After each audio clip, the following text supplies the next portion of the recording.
আসসালামু আলাইকুম। সংবাদে আপনাদের সবাইকে স্বাগত জানাচ্ছি। আমি ফিরোজ তোহা। শুরুতেই আরবে কেবলস সংবাদ শিরোনাম।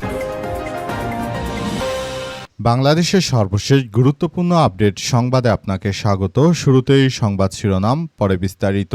প্রথমেই জানাবো, এক্সিলারের টার্মিনাল থেকে গ্যাসের সরবরাহ পুরোপুরি বন্ধ, ফের দেশে তীব্র গ্যাসের সংকট, আবারও বাড়বে লোডশেডিং।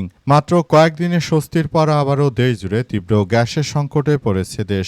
মহেশখালীর এক্সিলারেট এনার্জি বা ভাসমান এলএনজি টার্মিনাল থেকে আজ ১৯ আগস্ট ৩টা থেকেই গ্যাসের সরবরাহ পুরোপুরি বন্ধ হয়ে গেছে। জাতীয় গ্রিডে গ্যাস সরবরাহ কমে দৈনিক ২১৮ কোটি ঘনফুটে নেমে এসেছে। যেখানে বাংলাদেশে গ্যাসের পরিমাণ প্রায় ৬০০ কোটি ঘনফুট, সেখানে মাত্র ২১৮ কোটি ঘনফুটে নেমে এসেছে।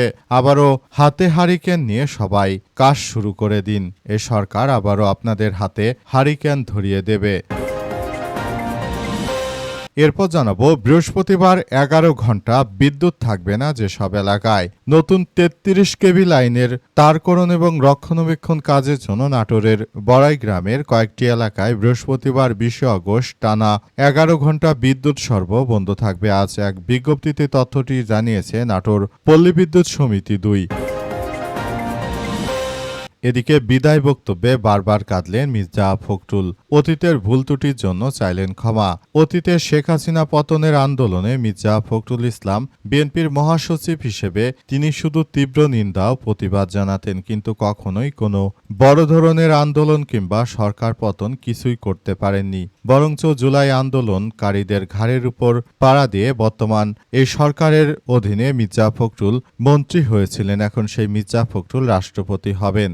আজ তাই দলের বিদায় বৈঠকে তিনি কেঁদে বুক ভাসিয়েছেন। এর আগে যখন আমাদের প্রাণপ্রিয় নেত্রী বেগম খালেদা জিয়াকে শেখ হাসিনা গ্রেপ্তার করেছিল, তখন মাত্র একটি বালুর ট্রাক তার বাসার সামনে রেখেছিল, অথচ মির্জা ফখরুল তখন তার দল নিয়ে কিছুই করতে পারেনি। তখনও তিনি কান্নায় বুক ভাসিয়েছেন। এবারে জানাবো, স্বামী হারালেন কারাবন্দী ডাক্তার দীপু মনি, বুধবারে প্যারোলে মুক্তি চেয়ে আবেদন। সাবেক শিক্ষামন্ত্রী ডাক্তার দীপু মনির স্বামী তৌফিক নেয়াজ মারা গেছেন। ইন্না লিল্লাহি ওয়া ইন্না ইলাইহি রাজিউন। আজ রাত 10টার দিকে রাজধানীর একটি হাসপাতালে তার মৃত্যু হয়েছে বলে জানা গেছে।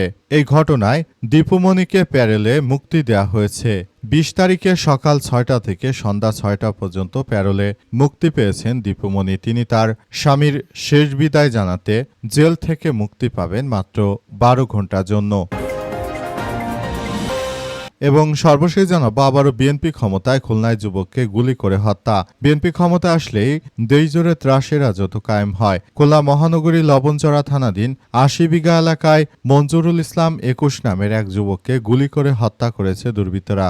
বিকেলে এই ঘটনা ঘটে। স্থানীয় সূত্র থেকে জানা গেছে, নিহত মঞ্জুরুল ইসলাম সেন্টারিং এর কাজ করতেন। বিকেলে ৮০ বিঘা এলাকায় বন্ধুদের সঙ্গে ফুটবল খেলছিলেন। এর সময় ৮ থেকে ১০ জন দুর্বৃত্ত সেখানে এসে তাকে গুলি ও কুপিয়ে পালিয়ে যায়। পরে স্থানীয়রা তাকে উদ্ধার করে খুলনা মেডিকেল কলেজ হাসপাতালে নিয়ে গেলে কর্তব্যরত চিকিৎসক তাকে মৃত ঘোষণা করে। তবে উক্ত ব্যক্তিকে কি কারণে হত্যা করা হয়েছে সেসব বিষয় জানা যায়নি। প্রিয় দর্শক, এতক্ষণ শুনছিলেন সংবাদ শিরোনাম, এবারে বিস্তারিত।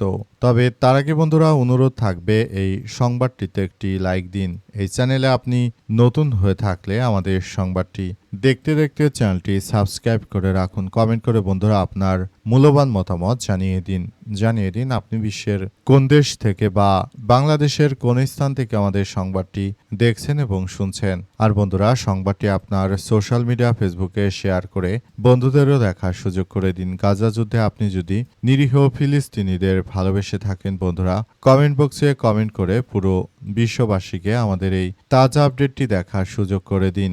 এবারে বিস্তারিত। এক্সিলারেট টার্মিনাল থেকে গ্যাস সরবরাহ পুরোপুরি বন্ধ, ফের তীব্র গ্যাসের সংকট, দেশে বাড়বে অতিরিক্ত লোডশেডিং। মাত্র কয়েকদিনের স্বস্তির পর আবারও তীব্র গ্যাসের সংকটে পড়েছে দেশ। মহেশখালী এক্সিলারেট টার্মিনাল ভাসমান এলএনজি টার্মিনাল থেকে ১৯ আগস্ট বিকাল ৩টা থেকে গ্যাসের সরবরাহ পুরোপুরি বন্ধ হয়ে গেছে। এর ফলে ২১৮ কোটি ঘনফুটে নেমে এসেছে বাংলাদেশে গ্যাসের সরবরাহ। এতে সারা দেশ জুড়ে তীব্র গ্যাসের সংকট আরও ঘনীভূত হল। মাত্র কয়েকদিন আগে এই এক্সিলারের টার্মিনাল থেকে গ্যাসের সরবরাহ বন্ধ হয়ে গিয়েছিল। অর্থাৎ দেশে আসলে হঠাৎ করে এই সরকার গ্যাস কিনতে ব্যর্থ হয়। এই ব্যর্থ সরকারের কারণে মূলত দেশে এই বিদ্যুতের তীব্র সংকট দেখা দিয়েছে। অবস্থা চলতে থাকলে দেশে আসলে এক ভয়াবহ বিপর্যয়কর পরিস্থিতির সৃষ্টি হবে। দেশ জুড়ে যে ধরনের কার্যক্রম শুরু হয়েছে, এখান থেকে আসলে বেরিয়ে আসা এই মুহূর্তে বাংলাদেশের জন্য অত্যন্ত গুরুত্বপূর্ণ এক বিষয় ছিল। কিন্তু এই ব্যর্থ সরকার জ্বালানি কিনতে ব্যর্থ হওয়ার কারণে দেশে এত তীব্র গ্যাসের সংকট দেখা দিয়েছে। এই গ্যাসের সংকট যদি এভাবে চলতে থাকে, দেশে যদি ফ্যাক্টরিগুলো পর্যায়ক্রমে সব বন্ধ হয়ে যায়, তাহলে দেশে আর কোনো মানুষের চাকরি থাকবে না। তারপর বাধ্য হয়ে মানুষ আবারও যে কোনো সময় রাস্তায় নামবে বলে আমরা মনে করি। বর্তমান সময় যে হারে বিদ্যুতের লোডশেডিং বেড়ে গিয়েছে, যেভাবে বিদ্যুৎ সরবরাহ দিতে পারছে না বর্তমানে এই ব্যর্থ সরকার, এটা আপনার জীবনে কতটা প্রভাব পড়েছে? আপনি কি একজন অটোরিকশা চালক, কিংবা বিদ্যুৎ আপনার জীবনে কতটা ভূমিকা রেখেছে সরকার যে বিদ্যুৎ দিতে পারছে না?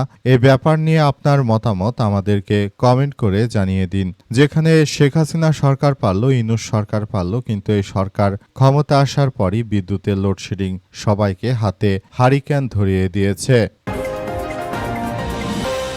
বৃহস্পতিবার 11 ঘণ্টায় বিদ্যুৎ থাকবে না যেসব এলাকায়। নতুন 33 কেবি লাইনের তারকরণ এবং রক্ষণাবেক্ষণ ও কাজের জন্য নাটোরের বড়াই গ্রামে কয়েকটি এলাকায় বৃহস্পতিবার 20 আগস্ট টানা 11 ঘণ্টা বিদ্যুৎ সরবরাহ বন্ধ থাকবে। আজ এক বিজ্ঞপ্তিতেই তথ্য জানিয়েছে নাটোর পল্লী বিদ্যুৎ সমিতি। দুই বিজ্ঞপ্তিতে আরও বলা হয়েছে, বড়াই গ্রামে এক বনপাড়া উপকেন্দ্রের 6 ও 7 নম্বর এবং 8 নম্বর ফিডারের আংশিক এলাকায় বৃহস্পতিবার সকাল 7টা থেকে সন্ধ্যা 6টা পর্যন্ত টানা 11 ঘণ্টা বিদ্যুৎ থাকবে না। এ সময় বনপাড়ার ফজলিতলা আহমেদপুর বাজারের পার আহমেদপুর, খোদ্দ কাচুটিয়া এবং বি কাচুটিয়া, কেসুকোড়া, বালিয়া, ধানুরা, আংশিক কলাকান্তনগর এবং কায়েমখোলা, কুমরুল, রামাগাড়ি এবং কামারদহ এলাকার নওপাড়া, কালিকাকুবুর, আংশিক আটঘরিয়া ও বড়বাড়িয়া এলাকায় গ্রামে বিদ্যুৎ থাকবে না। নাটোর পল্লী বিদ্যুৎ সমিতি 2 এর সদস্যরা জানিয়েছে, নতুন 33 কেবি লাইনের তারকরণ ও রক্ষণাবেক্ষণ কাজের জন্য এই সাময়িক বিদ্যুৎ বিচ্ছিন্ন করা হবে। কাজের কারণে সাময়িক অসুবিধার জন্য গ্রাহকের কাছে দুঃখ প্রকাশ করেছে কর্তৃপক্ষ। তারা বলছে যে আমরা ইচ্ছাকৃতভাবে বিদ্যুৎ আসলে বন্ধ রাখছি না, বিদ্যুৎ বন্ধ রাখতে আমরা বাধ্য হয়েছি। যেমনটা বিগত সরকারের সময় সাবেক প্রতিমন্ত্রী জুনায়েদ আহমেদ পলক বলেছিলেন যে আমরা ইন্টারনেট বন্ধ করিনি, ইন্টারনেট বন্ধ হয়ে গেছে। তেমনিভাবে বিদ্যুতের কর্মকর্তারা বলছেন যে আমরা বিদ্যুৎ বন্ধ করব না, কিন্তু বিদ্যুৎ বন্ধ হয়ে যাবে। কারণ এমনিতেই দেশে যে গ্যাসের সংকট রয়েছে, এই সুযোগে অনেক জায়গায় পল্লী বিদ্যুতের কর্মকর্তারা তারা মূলত এই বিদ্যুৎ সরবরাহের কাজে খুবই দক্ষতার সাথে তারা কার্যক্রম চালাচ্ছে। বিদায় বক্তব্যে বারবার কাঁদলেন মির্জা ফখরুল ইসলাম। অতীতের ভুল ত্রুটির জন্য চাইলেন ক্ষমা। বিএনপির সংসদীয় দলের সভায় বিদায় বক্তব্যে বারবার কাঁদলেন দলের সদ্য সাবেক মহাসচিব ও রাষ্ট্রপতি পদপ্রার্থী মির্জা ফখরুল ইসলাম আলমগীর। আজ তিনি কান্না করতে করতে বিদায় নিয়েছেন। অতীতেও আমরা যতবার খালেদা জিয়াকে জেলে নিয়েছিল, একবারও একটা সফল আন্দোলন গড়ে তুলতে পারেনি এই বিএনপির মহাসচিব মির্জা ফখরুল ইসলাম আলমগীর। 17 বছর ধরে খালেদা জিয়া একরকম জেলে বন্দী অবস্থায় কাটিয়েছে। তারপরেও মির্জা ফখরুল কোনো কিছুই আসলে করতে পারেনি। এখন নতুন করে আবার মির্জা ফখরুলের নাটক শুরু হয়ে গেছে। অতীতে খালেদা জিয়ার কথা বলতে গিয়ে কান্নায় ভেঙে পড়েন তিনি আসলে বোঝাতে চেয়েছেন যে তিনি দলের জন্য কত কিছুই না করেন। আসলে মির্জা ফখরুলের কারণে কোনো বড় ধরনের আন্দোলন সৃষ্টি হয়নি। আসলে শেখ হাসিনাকে বিদায় করার সময় মির্জা ফখরুল ইসলাম জানিয়েছিলেন যে আমরা এই সরকার পতনের পক্ষে নই। তিনি আরও জানিয়েছেন যে আমরা মূলত এই আন্দোলনের সঙ্গে নেই। শিক্ষার্থীরা তারা তাদের নিজেদের মতো করে আন্দোলন করছে। যখন দেখলো যে সরকার পড়ে যাবে, তখন এই মির্জা ফখরুলেরা আন্দোলনে ঝাঁপিয়ে পড়েছিল। আজ তিনি রাষ্ট্রপতির পদে যাবেন, দল থেকে পদত্যাগ করেছেন। আজ তিনি আবার লোক দেখানো কান্নায় বিভোর হয়ে উঠেছেন। বর্তমান সময়ে যে গ্যাসের সংকট, বিদ্যুতের সংকট সেটা নিয়ে মির্জা ফখরুল যে সিনিয়র নেতা সে হিসেবে একটি কথাও তাকে বলতে শোনা যায়নি। কতটা দায়িত্ব কাণ্ডজ্ঞানহীন একজন ব্যক্তিকে আবারও রাষ্ট্রপতির পদে পাঠাচ্ছে। বন্ধুরা, বিষয়টি আপনার কেমন মনে হচ্ছে? আপনার কি কর্নেল অলিকে পছন্দ নাকি এই মির্জা ফখরুলকে রাষ্ট্রপতি হিসেবে পছন্দ? সেটি আমাদের কমেন্ট করে জানিয়ে দিতে পারেন। স্বামী হারালেন কারাবন্দী আওয়ামী লীগের নেত্রী ডাক্তার দীপুমণি বুধবার প্যারোলে মুক্তি চেয়ে আবেদন। কারাবন্দী থাকা অবস্থায় ডাক্তার দীপুমণি তার স্বামীর মৃত্যু হয়েছে। 2019 সাল থেকে তার স্বামী হার্ট স্ট্রোক করে তিনি মূলত প্যারালাইজড অবস্থায় জীবনযাপন করতেন। অবস্থায় দীপুমণি 2024 সালের শেখ হাসিনা পালিয়ে যাওয়ার পরই তিনি গ্রেপ্তার হয়ে কারাগারে রয়েছেন। অবস্থায় আজ তার স্বামীর মৃত্যুর সংবাদ শুনতে পেলেন। এরপরই ডাক্তার দীপুমণির মেয়ে তার মায়ের জন্য প্যারোলে জামিনের আবেদন করেছে। এই ঘটনার পর ডাক্তার দীপুমণিকে জামিন দেওয়া হয়েছে।